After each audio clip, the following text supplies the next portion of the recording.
8.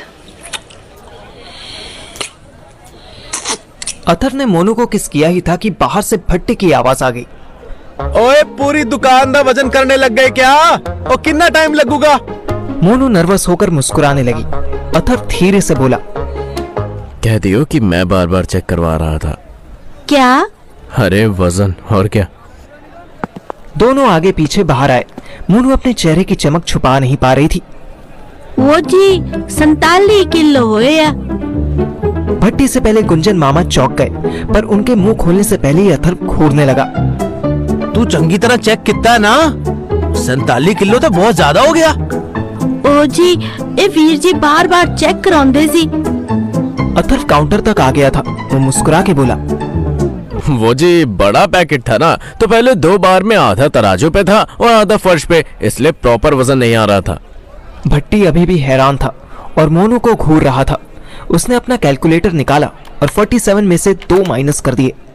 गुंजे मुंडा ठीक कहता है, तेरा बैग इतना बड़ा है और 1 किलो तो उसका वजन होगा और 1 किलो वेस्टेज निकाल दे, 45 किलो बचा। गुंजन मामा ने कोई बहस नहीं की, उन्होंने बस हाथ जोड़ दिए। भट्टी ने गले से 9,000 रुपए निकाले और मामा को पकड़ा दिए। मामा ने चील की तरह पैसों पर झपट्टा मारा और बाहर की ओर जाने लगे। ओए रसीद तो ले जा। वो आप मुझे दे दो। ले भाई तू ले ले, ये तो साला दारू पीने के पीछे जल्दी भज गया। भट्टी ने जो रसीद दी उसमें डायरेक्ट 45 केजी और आगे 200 लिखा हुआ था। अथर ने वहीं से पेन उठाया और उस पर 1 केजी वेस्टेज और 1 केजी बैग वेट लिख दिया। नेक्स्ट टाइम जी खाली बैग ला के एक बार उसका भी वेट ले लेंगे, ताकि क्लियर रहे, कंफ्यूजन ना हो। क्यों जी? हाँ हाँ क्यों नहीं। और जा अब, वरना तेरा मामा सारे की बोतल ले आएगा। अथर ने उसी के सामने उसी के नोटपैड पे फुर्ती से अपना मोबाइल नंबर लिखा और पेज फाड़ कर वही मोनू के पैर के पास फेंक दिया। अथर बिना पीछे मुड़े सीधे बाहर गया तो देखा मामा बाइक स्टार्ट करने के लिए किक पे किक मार रहे थे। अथर ने इंडिकेटर बटन चेक किया, वो बंद था, पर चाबी पूरी घूमी नहीं थी। मामा ने हैंडल लॉक खोलते ही किक मारनी शुरू कर दी थी। रुक जाओ, थम जाओ, ये लो। एक ही किक में बाइक घुर्राने लगी। ओए वाह जी वाह, तू तो बड़ा सियाना हो गया। चल छेती कर, बैठ जल्दी। अथर जानता था कि मामा अब सीधा वाइन शॉप लेकर जाएगा और पौवा पीकर रास्ते में कहीं गिरा पड़ा मिलेगा। वाइन शॉप आ चुकी थी। मामा ने जेब से 500 के 2 नोट निकाले। ले काके, आज तेरे भाई से एक्स्ट्रा कमाई हुई है। 500 तू रख, अरे इस 500 से लाल परी दी हाफ लिया और तुझे जो बियर एयर पीनी हो वो ले लिया। जा ऐश कर। नहीं मामा, मैं नहीं पीता और आप भी रहने दो। अच्छा वो एक सिया, नहीं पीता का की मतलब? अभी तेरी उम्र ही कितनी हुई है? अब नहीं शुरू करेगा तो कब करेगा? अथर सोचने लगा, एक बियर पीने से वैसे भी क्या ही हो जाता। दिल्ली में रहकर तो ये सब शौक पूरे कर नहीं सकता था। एक तरफ श्रेया कंधे पे बैठी रहती थी और दूसरी तरफ मम्मी ने बाबू बच्चा बना के रखा था। यहाँ उसकी लाइफ का स्टीयरिंग उसके अपने हाथ आ गया था। अथर ने ठेके की तरफ खुद को मोड़ लिया। चीयर्स करो मामू। अरे चेयर क्या, तू टेबल भी ले ले, अलमारी भी कार ले।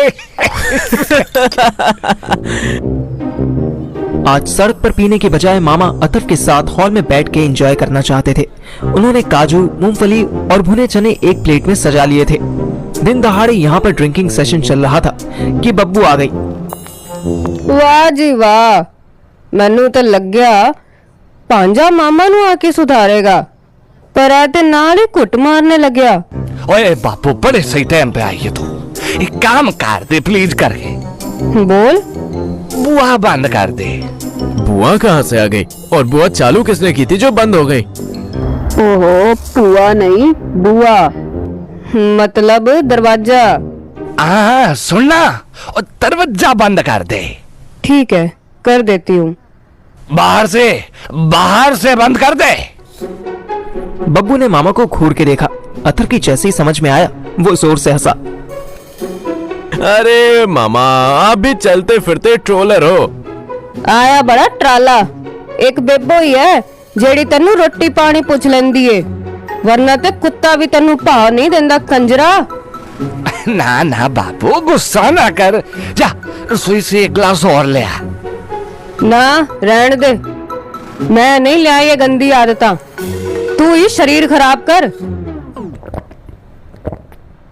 ओहो, गुस्सा बड़ा कर दिया है तू।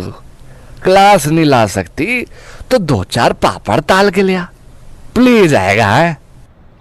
बब्बू मामा को घूरने लगी, फिर अथर्व की तरफ देखकर बोली, तू भी खाएगा पापड़?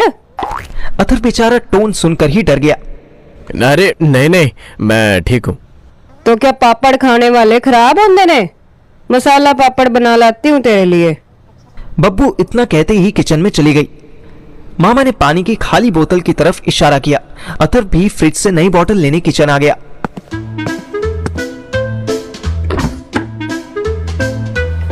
बब्बू कढ़ाई में तेल डाल रही थी। एक बात कहूँ, अगर आप माइंड ना करो। माइंड है तो करूंगी ही, तू गल दस। आप ना मामा से शादी कर लो। आप ऑलरेडी इतना ख्याल रखते हो कि। नहीं, ना कर सकती। तेरे क्या, किसी के मामा चाचा फूफा से नहीं कर सकती। वो क्यों? मैं बच्चा नहीं दे सकती, ता करके तो मेरा ब्याह नहीं हुआ। तो उससे क्या फर्क पड़ता है? मामा जैसी लाइफ बर्बाद कर रहे हैं, उनको बच्चा करना भी नहीं चाहिए। फिलोसफिकल फुद्दू है ना तू। अभी मुंडा है ना, मर्द बनेगा ता समझेगा। बच्चे बिना शादी दा कोई सेंस नहीं पुत्र। चल प्लेट निकाल। पापड़ बिना दारू दा भी कोई सेंस नहीं। वहां अतर पापड़ और बियर के मजे उड़ा रहा था और इधर मैं लंगड़ाता हुआ सुहानी के घर वापस पहुंचा था। वो बेचारी गेट पर खड़ी मेरा इंतजार कर रही थी। मेरी टूटी फूटी हालत देख के उसके चेहरे पर फिक्र और गुस्सा दोनों दिखाई दे रहे थे, लेकिन वो मेरे घर में घुसने का वेट कर रही थी। घर घुसते ही, क्या जरूरत थी ऐसे दौड़ के हीरो बनने की? देख क्या हाल हो गया तेरा, आंख काली हो रही है। पहले कौन सी गोरी थी? बकवास मत कर तू, स्टूपिड फूल, नॉनसेंस गधा। हाँ। सुहानी फर्स्ट एड किट ले आई और मेरे बॉडी के हर टूटे हुए पार्ट पर डेटॉल लगाने लगी। मत लगा, जल रहा है, रहने दे। बहुत अच्छी बात है, जल रहा है तो। हाँ। तू क्यों गया पीछे, पहले ये बता। एक लड़की थी जिसका मोबाइल छिन गया था। तुझे पता है वो इतनी बहादुर थी कि मोबाइल छीनने वाले के पीछे पीछे गई और। हाँ ना, ठीक है, पीछे पीछे गई और दूसरा मोबाइल भी स्नैच करवा के आ गई। मतलब एक्सीडेंट करवा बैठी। अब खुश? कमीना आदमी है तू, सब याद रखता है। पता है बात कैसू, तू और मैं भले ही इतने डिफरेंट दिखते हो, पर हम हैं एक ही मिट्टी के। ना तुझे चीटिंग बर्दाश्त होती है ना मुझे। सुहानी ने मुझे झट से किस किया और मेरा सर सहलाने लगी।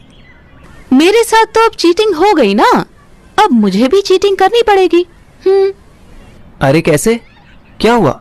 तू तो टूट फूट गया और मेरे दिल के अरमान तो टीयर्स बनकर बह गए। अब मैं अपनी भूख का क्या करूंगी? तू जा, जो करना है कर, जिसके संग करना है कर, तुझे 100 खून माफ है। नोच मत।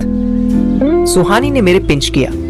एक मारूंगी अभी, मुझे कहीं नहीं जाना, तू परफेक्ट है मेरे लिए, पर जिम विम करके फैमिली के लिए भी परफेक्ट हो जा।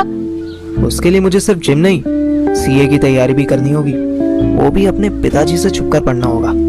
तू अपने पापा से इतना डरता क्यों है? अरे बोल दे सीधा सीधा कि तुझे मास्टर्स नहीं करनी है, सीए बनना है। थोड़ा डांटेंगे but it's okay, after all CA होना तो प्राउड की बात है। मेरे नाना सीए थे, इसलिए मेरे बाप के लिए ये कोई प्राउड की बात नहीं है। तू नहीं समझेगी, मैं चलता हूँ, मुझे पढ़ना है। सुहानी कंफ्यूज्ड होती मुझे जाता देख रही थी। मैं सुहानी के घर से निकला तो सीधे कॉलेज लाइब्रेरी के लिए ऑटो कर लिया।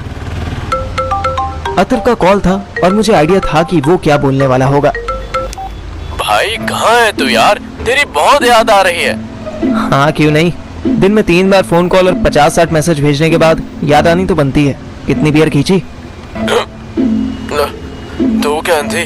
बहुत ठंडी थी यार, मुझे लगा कि बहुत कड़वी होगी पर इतनी नहीं थी, इनफैक्ट टेस्टी थी। और तेरे मामू का क्या हाल है? भाई मामू का तो सीन ही बहुत बढ़िया बन गया। वो बोले कि हाफ लिया है पर आज सिर्फ क्वार्टर ही पियेंगे।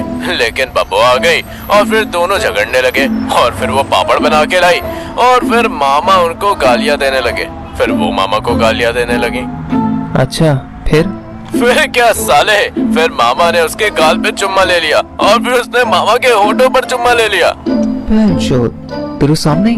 हाँ बे, मेरे सामने ही। अब दोनों अंदर रूम में गए हैं। जा यार, मुझे लगा था तुझे आयशा की जगह बब्बू मिल गई है, तू उसी से काम चला लेगा। चल बे, कुछ भी मत बोल। उसका मुंह आदमियों जैसा है और उसकी आवाज भी वो मेरे टाइप की नहीं है। मैं तो ऑलरेडी मोनू के साथ डाउन पेमेंट कर चुका हूँ। देख अलर्ट रहे, इतनी जल्दी किसी के चक्कर में मत फंस कि बाद में रोए। धीरे धीरे खा, पहले एक हफ्ता सेटल हो जा। सेटल? साले यहाँ इतना बुरा हाल हो रहा है कि मेरा बस चले तो मैं दीवारों में छेद कर दूं। अच्छा रुक, सुन, मुझे अननोन नंबर से कॉल आ रही है। क्या पता मोनू, मैं तुझे बाद में कॉल करता हूँ। कॉल मोनू ने ही की थी।